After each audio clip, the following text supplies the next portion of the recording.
Hi friends, இன்றைக்கி வீடியோவில் நான் பார்க்க போகிறேன்னா தோசை இட்லிக்கு பொருத்தமான சட்னி தான் பார்க்க போகிறோம். இது ஒரு ஹெல்த்தி சட்னின்னு சொல்லலாம். கருவேப்பிலை சட்னி. அதை எப்படி டேஸ்ட்டாக செய்யலாம் அப்படிங்கிறத பார்க்கலாம் வாங்க.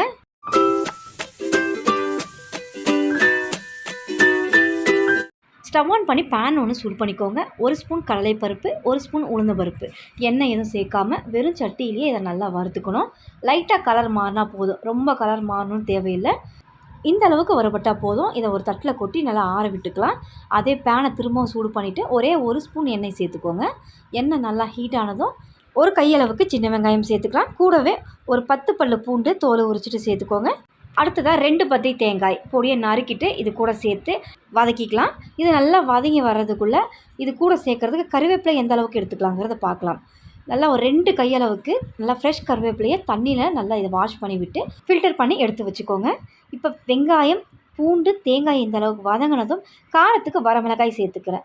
ஒரு 6-7 வரமிளகாய் சேர்த்துக்கிறேன். கூடவே இந்த அளவுக்கு புளியை சேர்த்துக்கிறேன்.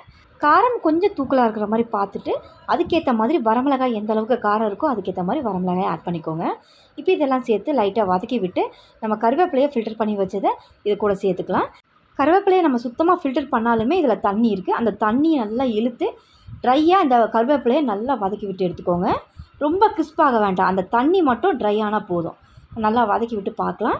கருவேப்பிலையில் இருக்கிற தண்ணி எல்லாமே இழுத்து நல்லா வதங்கி வந்திருக்கு. இப்போ கடைசியாக நம்ம வறுத்து வச்ச கடலைப்பருப்பு உளுந்து பருப்பையும் சேர்த்து நல்லா மிக்ஸ் பண்ணி விட்டு ஸ்டவ் ஆஃப் பண்ணிடுங்க.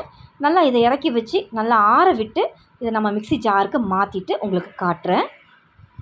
இப்போ நல்லா ஆறுறதை எடுத்து மிக்ஸி ஜாருக்கு மாற்றிட்டேன். இப்போ இதுக்கு சட்னிக்கு தேவையான உப்பு சேர்த்துக்கிறேன்.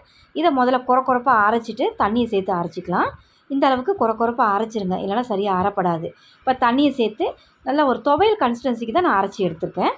தாளித்ததும் எந்த அளவுக்கு தண்ணி வேணுங்கிறத பார்த்துட்டு கலந்து விட்டுக்கலாம். தாளிப்புக்கு பேனில் எண்ணெய் சேர்த்துருக்குறேன். எண்ணெய் நல்லா காஞ்சதும் ஒரு 1/2 ஸ்பூன் கடுகு உளுந்தை சேர்த்து நல்லா பொரிய விட்டுக்கலாம். நல்லா பொரிஞ்சு வந்ததும் கொஞ்சமாக சீரகமும் ஒரு இனுக்கு கருவேப்பிலையும் சேர்த்துக்கோங்க. இது கூடவே இது நல்லா லேசாக வறுபட்டதும் நம்ம அரைச்சி வச்ச சட்னியை இது கூட சேர்த்துருங்க. இப்போ சட்னி எந்த கன்சிஸ்டன்சிக்கு உங்களுக்கு வேணுமோ அதுக்கேற்ற மாதிரி தண்ணியை சேர்த்து நல்லா கலந்து விட்டுக்கோங்க. கலந்து விட்டு ரொம்ப நல்லா கொதிக்க வேணாம், ஜஸ்ட்டு லைட்டாக சூடானதுமே ஸ்டவ் ஆஃப் பண்ணிடுங்க. இப்போ நான் கொஞ்சமாக தண்ணி சேர்த்து இதை நல்லா கலந்து விட்டு சட்னியோட கன்சிஸ்டன்சிக்கு ரெடி பண்ணி எடுத்துக்கிறேன். ஒரு 1/2 டம்ளர் மட்டும் தண்ணி சேர்த்து நல்லா கலந்து விட்டு லைட்டாக இது சூடானதுமே இறக்கிடுங்க. ரொம்ப கொதிக்க வைக்கணும்னு அவசியம் இல்லை. அவ்வளோதான் ஃப்ரெண்ட்ஸ், கண்டிப்பாக ட்ரை பண்ணி பாருங்கள். இந்த வீடியோ பிடிச்சிருந்தா என்னோட சேனலை மறக்காமல் சப்ஸ்கிரைப் பண்ணுங்கள். தேங்க்ஸ் ஃபார் வாட்சிங்.